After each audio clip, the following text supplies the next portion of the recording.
Hello student, good afternoon. आप सभी लोग कैसे हैं? आज से हम लोग शुरू करेंगे इकोलॉजी एंड एनवायरनमेंट की क्लास। और एक बात मैं कहना चाहता हूं आप सबसे कि मैं जो क्लास में डिस्कस करूंगा, जो भी कॉन्सेप्चुअल क्वेश्चन पूछे जाएंगे वो आपके सही हो जाएंगे। बेशक हमेशा ध्यान दो इस बात को कि मान लिया जाए इकोलॉजी से 10 प्रश्न पूछे जाते हैं, 10 प्रश्न पूछे जाते हैं, तो मेरी कोशिश होगी कि मेरे क्लास के बाद यूपीएससी की बात कर रहा हूं, यूपीएससी में कम से कम 7 क्वेश्चन आपके सही हो जाएंगे। यदि स्टेट पीसीएस की बात की जाए तो स्टेट पीसीएस में लगभग सारे प्रश्न ही मिल जाते हैं, जैसे यूपी पीसीएस, बिहार पीसीएस या एमपी पीसीएस की बात करूं मैं। इन स्टेट में जो भी प्रश्न पूछा जाएगा लगभग सारे प्रश्न आपको मिल जाएंगे। लेकिन यूपीएससी में यदि 10 प्रश्न पूछा जाता है तो 7 प्रश्न में कहता हूं कि आपको मिल जाएंगे। और मैं जब टॉपिक को डिस्कस करूंगा तो हमेशा ध्यान दो इस बात को, जब मैं टॉपिक को डिस्कस करूंगा तो मैं लगातार मैं प्रश्न को उठाता चला जाऊंगा कि देखो प्रश्न कैसे पूछे जाएंगे और कहां गलतियां हम सबसे होती हैं। हम लोग इसकी बात करेंगे। इसलिए मैं ये चाहता हूं इस क्लास का जितना ज्यादा हो आप लाभ उठाओ। आप देखो, मैं प्रश्न आपके सिलेबस में लिखा हुआ है इकोलॉजी एंड एनवायरनमेंट। मैं केवल क्लास लूंगा 40 मिनट, 35 से 40 मिनट पर डे क्लास लूंगा। और मेरे क्लास के बाद आप यूपीएससी का पेपर सॉल्व करना। यूपीएससी का, स्टेट पीसीएस की बात ही नहीं हो रही है। मैं बार बार कह रहा हूं, स्टेट पीसीएस में एक भी प्रश्न क्लास से बाहर नहीं जाएगा। बात यूपीएससी की है तो मैं ये नहीं कहता कि 10 में 10 मिल जाएंगे, पर उम्मीद है कि 6 से 7 क्वेश्चन आपको कंफर्म मिलेंगे। यही मैं करने जा रहा हूं। देखो, सबसे पहले हम बात करेंगे, हम सबसे पहले बात करेंगे पर्यावरण।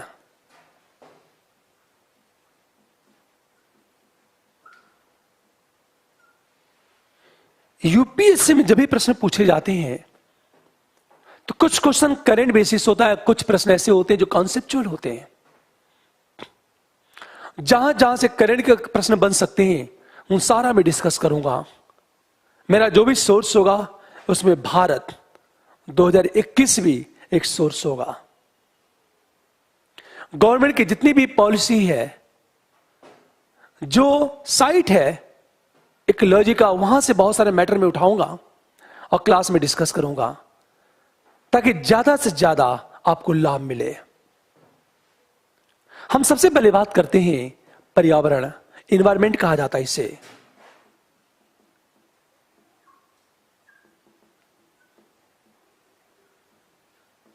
एनवायरनमेंट, हम पर्यावरण की बात करें, एनवायरनमेंट का अर्थ क्या है? आपसे एक सामान्य क्वेश्चन पूछा जाएगा, क्या यह भाग हमारे पर्यावरण का भाग है या नहीं है? तो एनवायरनमेंट का सामान्य अर्थ होता है चारों तरफ का आवरण। हमेशा ध्यान दो, चारों तरफ का जो आवरण है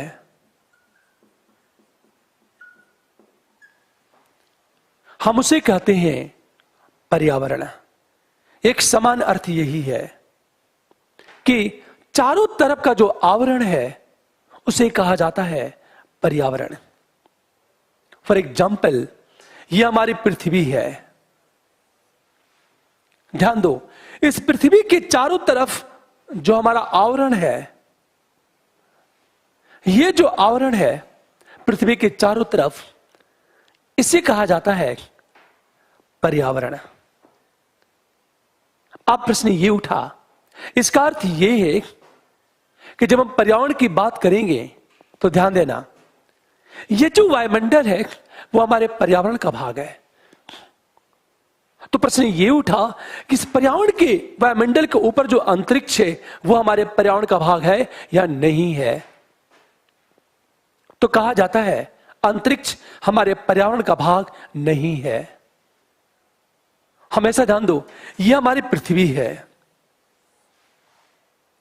पृथ्वी का जो क्रोड है, ये क्रोड है। हम क्रोड की बात करें या साइमा की बात करें या सियाल की बात करें, ये हमारा जो क्रोड है पृथ्वी का, ये हमारे पर्यावरण का भाग नहीं है। आपसे एक सिंपल प्रश्न पूछा जाएगा, इनमें से कौन कौन सा भाग हमारे पर्यावरण का भाग है। एक बहुत बेसिक प्रश्न, मैं आपको इकोलॉजी और एनवायरनमेंट का ABCD पढ़ा रहा हूं आपको। हमेशा ध्यान दो, एनवायरनमेंट का अर्थ होता है चारों तरफ का आवरण। यह जो हमारा अर्थ है, अर्थ के चारों तरफ हमारा जो एटमॉस्फेयर है, वायुमंडल है, वो हमारे पर्यावरण का भाग है। पर यदि हम पर्यावरण को डिवाइड करेंगे तो ध्यान देना, हम पर्यावरण को दो भागों में डिवाइड करते हैं।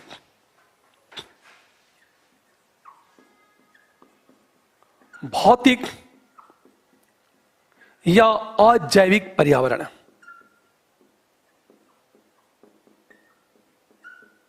इसे कहते हैं फिजिकल।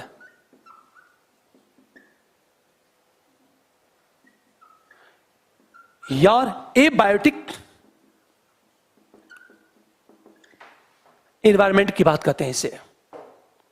पूरी बात ध्यान देना, भौतिक या अजैविक पर्यावरण, फिजिकल और एबायोटिक एनवायरनमेंट की बात करें हम लोग, और दूसरा होता है जैविक।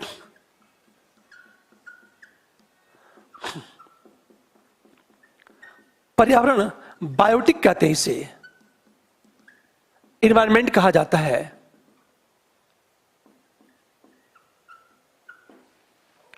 पूरी बात ध्यान देने इस बात को, जब हम एनवायरनमेंट की बात करेंगे तो एनवायरनमेंट को दो भागों में डिवाइड किया जाता है। एक होता है एबायोटिक या फिजिकल, दूसरा होता है बायोटिक। बायोटिक एनवायरनमेंट की बात करते हैं, हम इसे कहते हैं समानता निर्जीव कहते हैं इसे, और इसे कहते हैं हम सजीव कहते हैं इसे।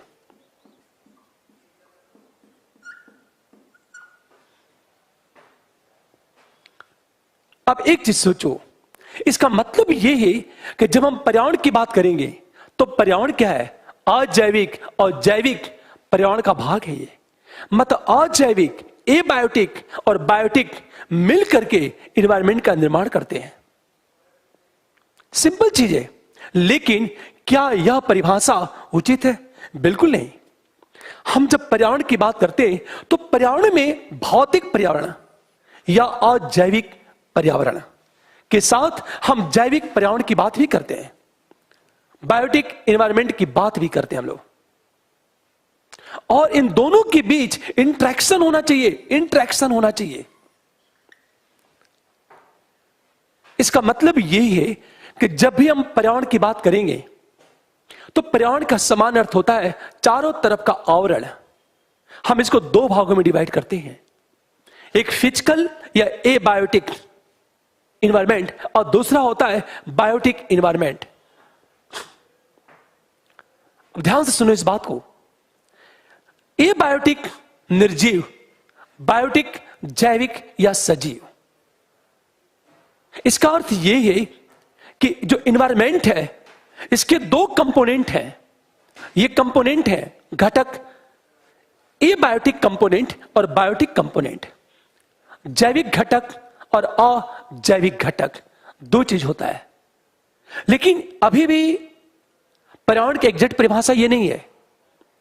ये दो कंपोनेंट तो है ही, एबायोटिक कंपोनेंट है और बायोटिक कंपोनेंट है। इनके बीच इंटरेक्शन होना चाहिए, इंटरेक्शन, अंतरक्रिया होनी चाहिए। इंटरेक्शन का मतलब यह होता है ये इसको प्रभावित करता है और ये इसको प्रभावित करता है। अब सोचो जरा, जब हम एबायोटिक कंपोनेंट की बात करते हैं, इसको ध्यान से समझा इस बात को, तो इसके 3 पार्ट है। ए बायोटिक कंपोनेंट के 3 पार्ट है या फिजिकल के। पहली बात वायुमंडल, हम इसे कहते हैं एटमॉस्फेयर कहते हैं इसे।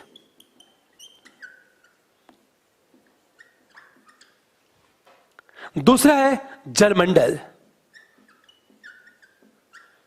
हम इसे कहते हैं हाइड्रोस्फीयर कहते हैं इसे।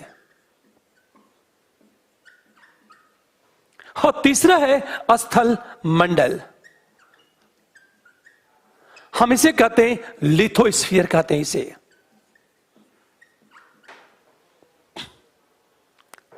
अब पूरी बात ध्यान देना, सामान्य अर्थ में देखा जाए, जब एनवायरमेंट की मीनिंग बताएंगे, मैं बहुत ही बेसिक चीज आपको समझा रहा हूं। जब बच्चा पढ़ना शुरू करता तो ABCD सीखता है, वही चीज जब मैं इकोलॉजी शुरू किया हूं मैं, तो आपको ABCD सिखा रहा हूं। इसे आपने ध्यान से सुन लिया तो मैं दावा करता हूं कि आपका कॉन्सेप्चुअल क्वेश्चन में गलत होने नहीं दूंगा। स्टेट PCS में कुछ भी पूछा जा, प्रश्न आपके गलत नहीं होंगे। हां, UPSC के जो प्रश्न होते हैं, कॉन्सेप्ट एक भी गलत नहीं होगा। गलत क्या होगा? हो सकता है कुछ ऐसे आंकड़े हो, डेटा, वो गलत हो सकता है। पर जब मैं शुरू किया हूं तो मेरी पूरी कोशिश होगी वो भी मैं गलत ना होने दूं। हमेशा ध्यान दो इस बात को। मैंने पर्यावरण को 2 भागों में डिवाइड कर दिया। एक है फिजिकल या एबायोटिक, दूसरा होता है बायोटिक एनवायरमेंट।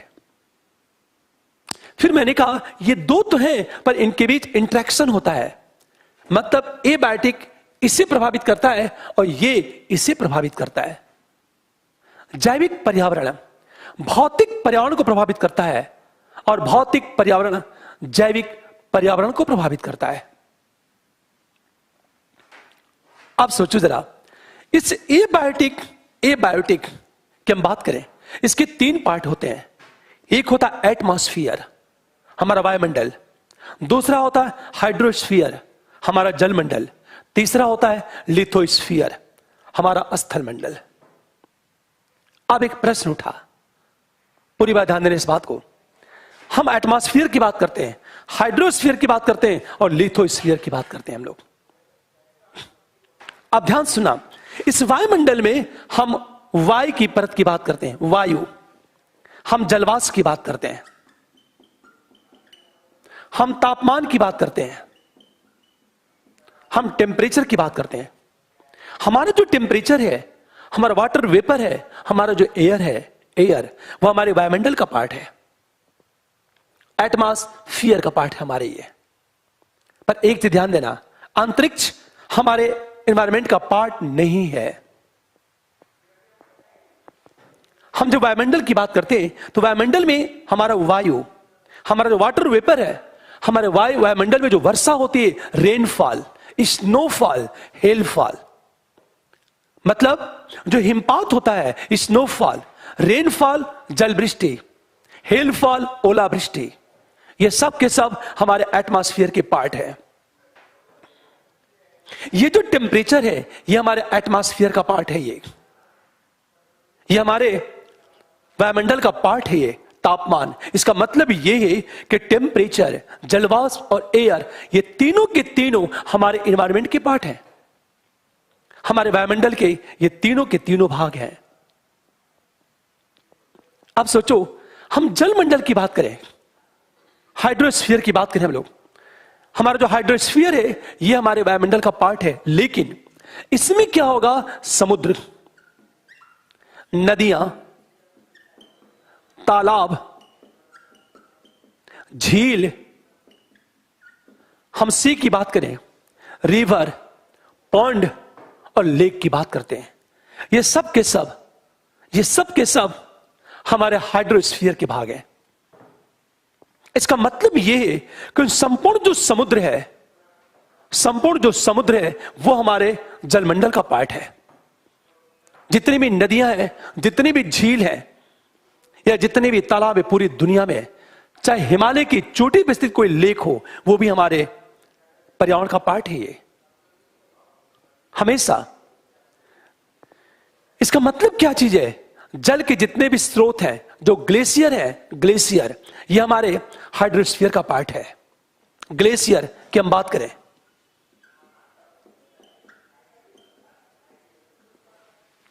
ये जो ग्लेशियर है ये भी हमारे हाइड्रोस्फीयर का पार्ट है।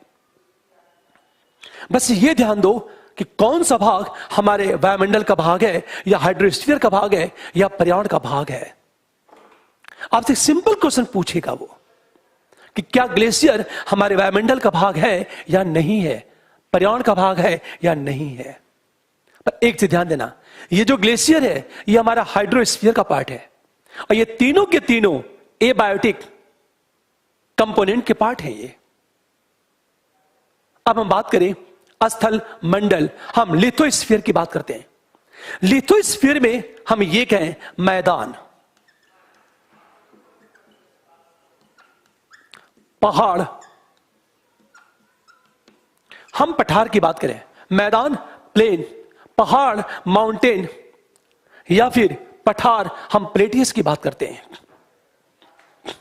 देखो आप, ये जो प्लेटियस है पठार, पहाड़ है माउंटेन, मैदान है ये प्लेन, ये सब के सब हमारे लिथोस्फीयर के पार्ट है। इसका मतलब है कि एवरेस्ट की जो चोटी है, दुनिया की सबसे बड़ी चोटी, ऊंची चोटी है एवरेस्ट की चोटी, वो हमारे लिथोस्फीयर का पार्ट है, वो हमारे स्थल मंडल का पार्ट है। और ये तीनों के तीनों अजैविक एबायोटिक पर्यावरण के भाग है। तो हमेशा ध्यान दो, मैंने क्या कहा आपसे, ये तीन भाग हैं, एटमॉस्फेयर, हाइड्रोस्फीयर और लिथोस्फीयर। अब हम बात करते हैं जो बायोटिक कंपोनेंट है, बायोटिक जो इन्वायरमेंट है, जिसको हम कहते हैं सजीव। इसमें सामान्यतः तीन चीजें आती हैं, इसमें सामान्यतः तीन चीजें आती हैं, सूक्ष्म जीव, माइक्रो ऑर्गेनिज्म, माइक्रो हम ऑर्गेनिज्म की बात करें, प्लांट हम वनस्पति की बात करें, हम इसे प्लांट कहते हैं, और तीसरी चीज जीव जंतु की बात करें, हम एनिमल की बात करें।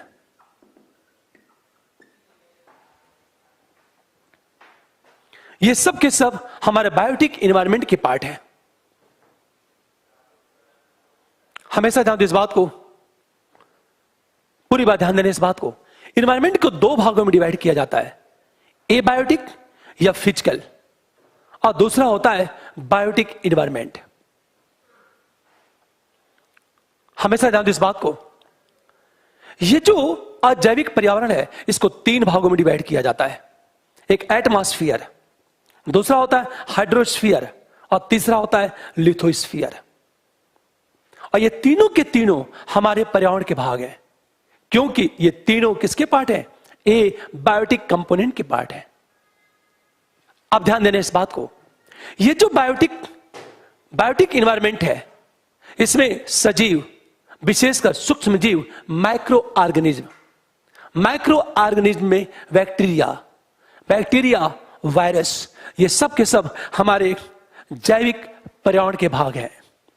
जैसे मैंने कहा, जो सूक्ष्म जीव है उसमें विशेषकर वायरस आता है, वायरस और बैक्टीरिया आता है, और वायरस जो बैक्टीरिया है ये सब के सब हमारे जैविक पर्यावरण के पार्ट हैं। जितने भी प्लांट हैं वो प्लांट हमारे जैविक पर्यावरण के पार्ट हैं।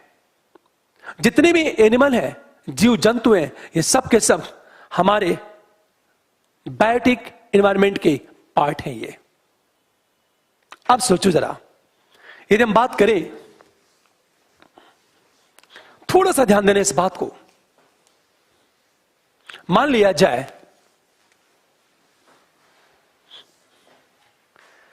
अब प्रश्न कैसे पूछेगा, इसको ध्यान दो इस बात को, अजैविक, एबायोटिक या फिजिकल, और दूसरी बात मैंने कहा जैविक। हम बायोटिक की बात करें, एबायोटिक या बायोटिक, या हम इसे ये कह सकते हैं भौतिक, या बात करें फिजिकल। हम जैविक की बात करते हैं, हमेशा ध्यान दो, मैंने क्या कहा, ये एबायोटिक है, ये जैविक है, इनके बीच इंटरेक्शन होता है, ये इसको प्रभावित करता है, ये इसको प्रभावित करता है। प्रश्न ये उठा हमेशा, यदि इस एबायोटिक में, जैसे मैंने कहा, दो चीज होगी, स्थल मंडल, लिथोस्फीयर, जल मंडल, हाइड्रोस्फीयर, वायुमंडल, एटमॉस्फेयर। हमेशा ध्यान दो, ये जितने भी बायोटिक हैं, जैसे मैंने कहा सूक्ष्म जीव, हम वनस्पति की बात करें प्लांट, और हम जीव जंतु की बात करें एनिमल। इसे ध्यान से समझो, बहुत ही मजा आएगा। देखो आप, इन दोनों में इंटरेक्शन होता है, एबायोटिक और बायोटिक में एक इंटरेक्शन होगा, और ये इसको प्रभावित करता है और ये इसको प्रभावित करता है। यदि मान लिया जाए प्रत्येक जो सूक्ष्म जीव है, माइक्रो ऑर्गेनिज्म, या हम बात करें कोई प्लांट है या कोई एनिमल्स है, ये सब के सब क्या है, एक विशेष टेम्परेचर में जीवन जीते हैं, एक विशेष तापमान में जीवन जीते हैं। और तापमान किसका पार्ट है, ये हमारे वायुमंडल का पार्ट है। आप सोचो, एक विशेष वायुमंडल में प्रत्येक प्लांट या माइक्रो ऑर्गेनिज्म अपना विकास करता है या अपने अस्तित्व को बचाए रखता है। यदि वायुमंडल में परिवर्तन आ जाए, तापमान बढ़ जाए, जब तापमान में वृद्धि होती है तो स्वाभाविक है इस पर प्रतिकूल प्रभाव पड़ता है। फॉर एग्जाम्पल, मान लिया जाए कि 10 डिग्री टेम्परेचर पर किसी जीव का विकास हो रहा है, जीव का विकास, और ये जो टेम्परेचर है ये वायुमंडल का पार्ट है। यदि टेम्परेचर बढ़ा करके आपने 20 डिग्री कर दी तो स्वाभाविक है उस तापमान में वो जीव जंतु जीवित नहीं रह पाएगा, अब उसकी मौत हो जाएगी। हमेशा ध्यान दो, अब तुरंत उसकी क्या हो जाएगी, मौत हो जाएगी।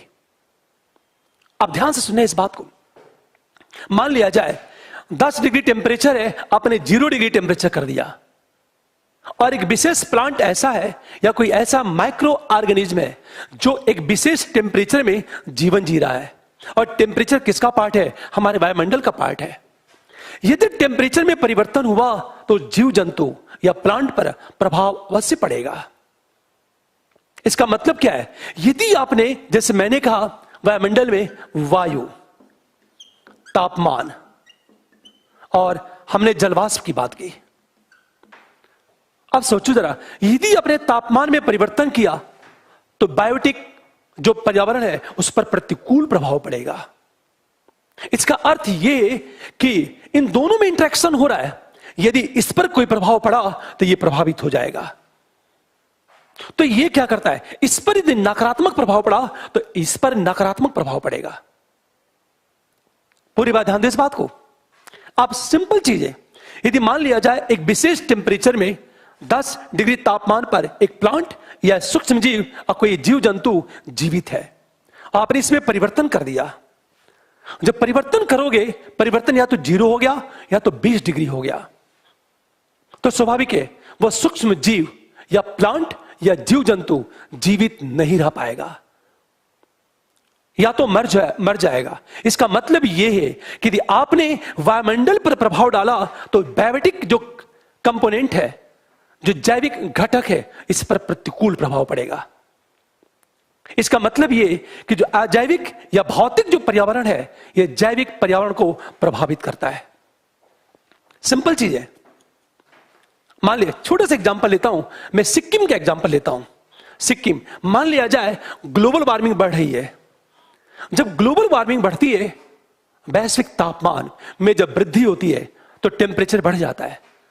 जब टेम्परेचर बढ़ा तो वायुमंडल पर प्रतिकूल प्रभाव पड़ेगा, और जब प्रतिकूल प्रभाव पड़ा तो स्वाभाविक है हमारा जैविक पर्यावरण क्या हो जाएगा, प्रभावित हो जाएगा। हमेशा ध्यान दो इस बात को। मैंने क्या कहा आपसे, यदि ग्लोबल वार्मिंग बढ़ने लगा, वैश्विक तापमान में वृद्धि होने लगी, तो स्वाभाविक है इन पर प्रभाव पड़ेगा। मान लिया जाए कि वायुमंडल में CO2 की मात्रा 0.03% है, 0.03% है। यदि CO2 की मात्रा बढ़ गई, मतलब वायुमंडल में जो वायु एयर है उसमें प्रत्येक गैसों का एक निश्चित रेशियो है, प्रत्येक गैस का एक निश्चित अनुपात है। यदि उसमें परिवर्तन होगा तो ये इसको प्रभावित अवश्य करेगा।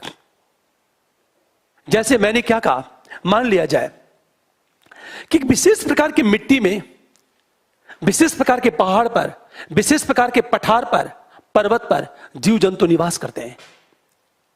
यदि आपने स्थल मंडल पर प्रतिकूल प्रभाव डाला तो जैविक पर्यावरण क्या हो जाएगा, प्रभावित हो जाएगा।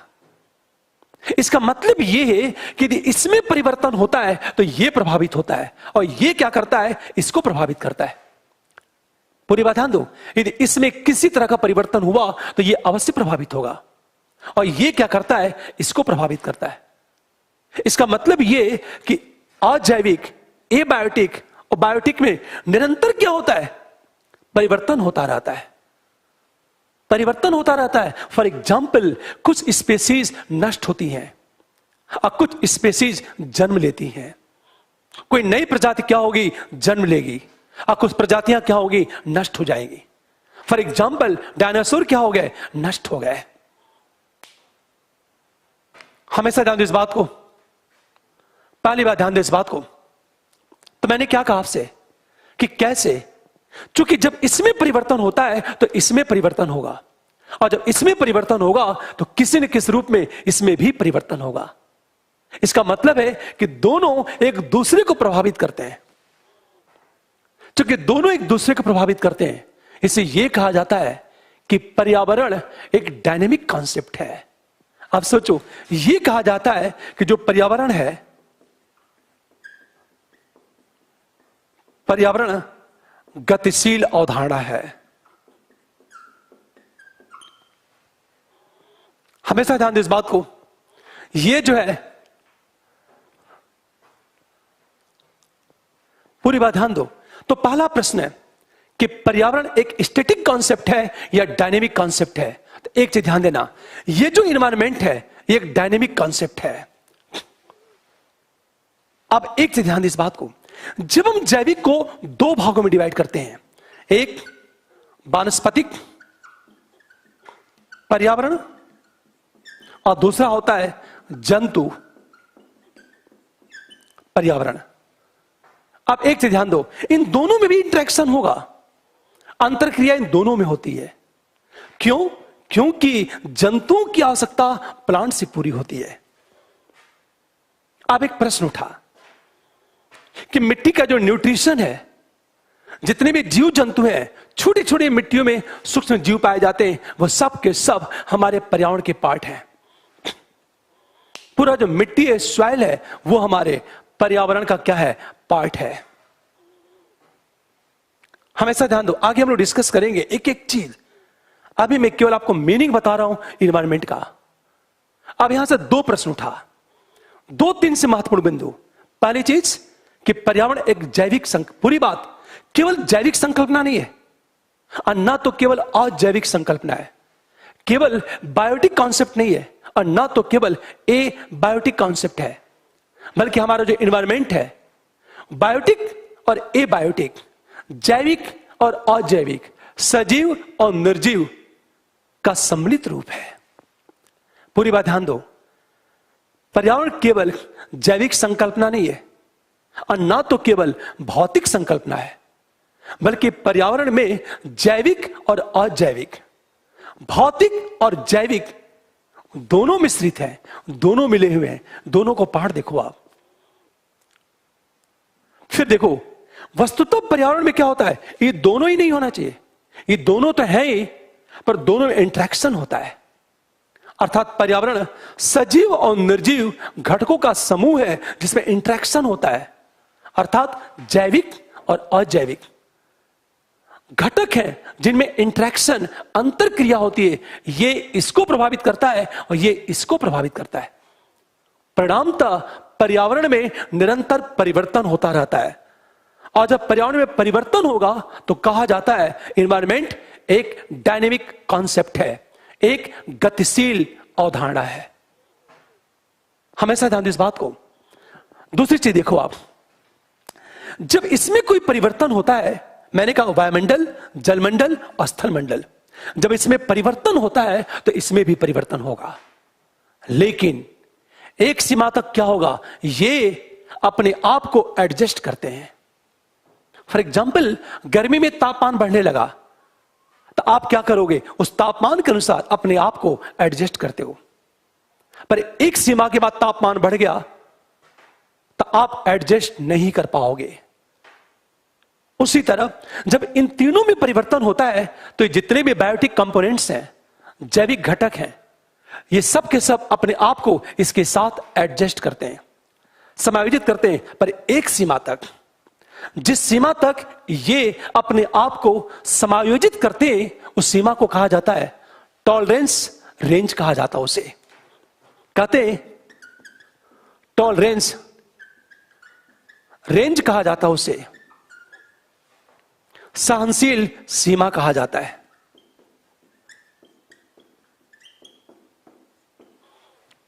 अब ध्यान दें इस बात को, जिस सीमा तक ये, यदि इसमें कोई परिवर्तन होता है तो ये अपने आप को टॉलरेट करते हैं, अपने आप को एडजस्ट करते हैं, क्योंकि अस्तित्व को बचाए रखने के लिए।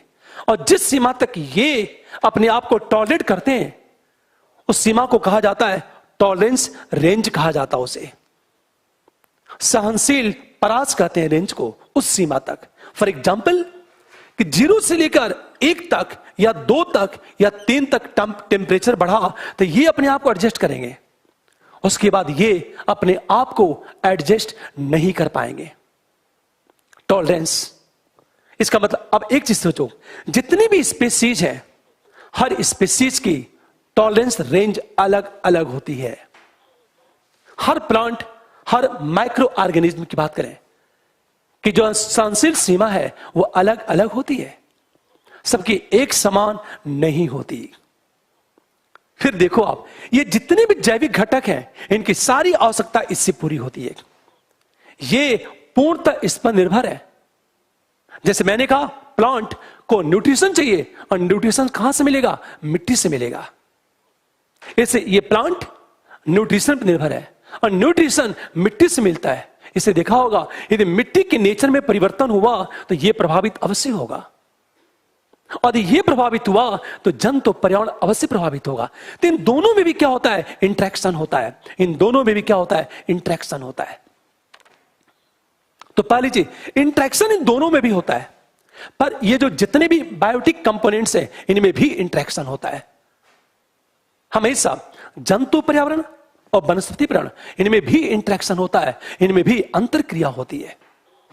इसका अर्थ ही क्या है कि पर्यावरण के जितने भी कंपोनेंट हैं, जितने भी घटक हैं, उनमें इंटरेक्शन का, अंतरक्रिया का होना स्वाभाविक है। अब एक चीज सोचो, अब यहां से हमने 3 से 4 बातें देखी पर्यावरण के संबंध में। देखो आप,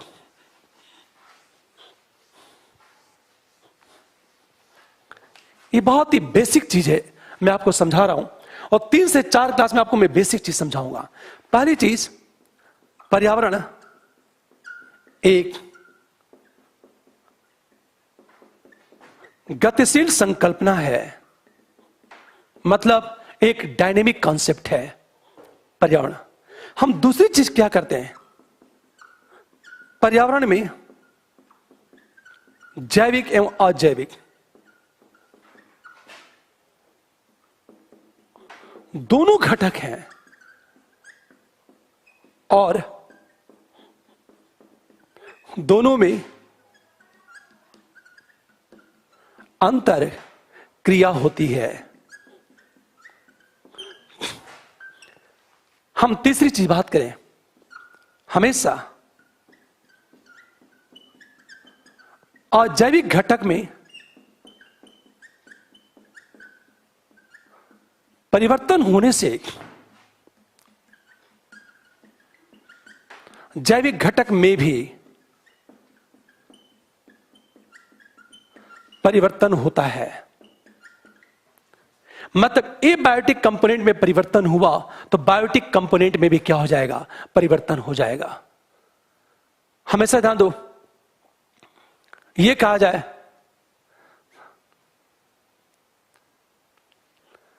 पूरी बात ध्यान से सुनिए इस बात को। अब एक पार्ट की हम बात करते हैं। वस्तुतः यदि हम पर्यावरण की बात करेंगे, हर वह चीज हमारे पर्यावरण का पार्ट है जो जीव जंतुओं को पोषण देता है। वो आगे हम पार्ट बात करते हैं, देखो कैसे। हमेशा एक एग्जाम्पल लेता हूं मैं आपसे, कैसे परिवर्तन होता है। फॉर एग्जाम्पल सिक्किम का एग्जाम्पल लेता हूं। सिक्किम, सोचो आप, यहां का टेम्परेचर मान लिया जाए, यहां टेम्परेचर 10 है, यहां 15 है, यहां 20 है, यहां 25, सॉरी रुक जाओ एक सेकेंड, उल्टा बना दिया मैंने। यहां 20 है, यहां 18 है, यहां 16 है, यहां 14 है, यहां 10 है। हम जैसे जैसे ऊपर जा रहे हैं हमारा तापमान लगातार क्या हो रहा है? कम होता जा रहा है। ये जो एक विशेष ए नामक स्पीसीज है वो यहां रहती है। मान लो स्पीसीज यहां रह रही है, लेकिन ग्लोबल वार्मिंग के कारण यहां का तापमान बढ़कर के 25 डिग्री हो गया, तब तो ये स्पीसीज यहां जीवित नहीं रह पाएगी। अब ये स्पीसीज क्या होगी? ऊपर शिफ्ट हो जाएगी। हमेशा ये ऊपर शिफ्ट हो जाएगी, पर यदि यहां जाएगी तो यहां की स्पीसीज कहीं और शिफ्ट हो जाएगी। ये प्रक्रिया निरंतर चलती रहती है। इसे यह कहा जाता है कि अजैविक घटक में किसी तरह का यदि परिवर्तन हुआ तो स्वाभाविक है हमारा जैविक घटक, बायोटिक कंपोनेंट अवश्य ही प्रभावित होगा। यह है बेसिक शब्द है पर्यावरण की। मैंने मीनिंग बताया आपको, बहुत ही बेसिक शब्द। और हम लोग बातें करेंगे कल, मैं इसके आगे बताऊंगा। क्योंकि आज मेरी पहली क्लास है, कल मैं इससे लंबी क्लास लूंगा। पर एक चीज ध्यान देना इस बात को, शब्द को समझने की कोशिश करना। हम रट नहीं सकते। मैं स्टेट पीसीएस के एक भी प्रश्न में गलत होने नहीं दूंगा। हां, बेशक यूपीएससी के सारे प्रश्न में नहीं कह सकता कि मिल जाएगा। आज जो लोग दावा करते हैं पूर्णतः गलत दावा करते हैं। पर मैं बात जरूर कहूंगा कि 10 क्वेश्चन इकोलॉजी से पूछा जाता है तो 6 से 7 प्रश्न मिलने चाहिए, मिलने चाहिए। क्योंकि अब तक मिलता चला आया है, तो उम्मीद है कि फ्यूचर में भी मिलेगा। ठीक है, हम लोग कल मिलते हैं क्लास में ठीक 12 बजे। Okay, thank you. एक और चीज कहना चाहता हूं, शाम को 7 से 8 बजे मैं क्या चला रहा हूं? शाम को 7 से 8 बजे मैं हिंदू, पीआईबी, इंडियन एक्सप्रेस पर क्वेश्चन आंसर करा रहा हूं। और हफ्ते में कम से कम 1 या 2 केस स्टडी करा रहा हूं यूट्यूब पर। निश्चय आईएएस एकेडमिक यूट्यूब चैनल पर मैं करवा रहा हूं, जो आपके लिए बहुत फायदेमंद है। यदि आप एक बार देखोगे ना, आपने पॉइंट आउट कर लिया और एक साल आपने कर लिया और मेंस आपने लिखा, तो मुझे पूरा विश्वास है कि जो आपका प्रश्न है मेंस का, वो बाहर नहीं जाएगा। थोड़ा सा आपको मेहनत करना होगा, क्योंकि मैं लगातार मेहनत कर रहा हूं मैं। ठीक है, हम लोग मिलते हैं कल। और ये मैं हार्डली 25 से 30 क्लास में इसको मैं खत्म करवा दूंगा। आपको अलग से पढ़ने की कोई जरूरत नहीं। जहां जहां से महत्वपूर्ण स्रोत है मैं पढ़ा दूंगा। फिर हम लोग मिलते हैं कल। Okay, thank you. आपका सहयोग बस इस तरह मिलता रहे। अब मैं चाहता हूं कि आप शेयर करो वीडियो को, ताकि ज्यादा से ज्यादा लोगों को लाभ मिले, ताकि हिंदी मीडियम का रिजल्ट इंप्रूव हो। मेरी पूरी कोशिश है कि मैं हिंदी मीडियम के रिजल्ट को इंप्रूव करा दूं। मैं लगातार मेंस में नंबर में गिरने नहीं दूंगा आपका। मैं पीटी की कोशिश कर रहा हूं मैं, ताकि यहां से प्रश्न आपके गलत ना हो।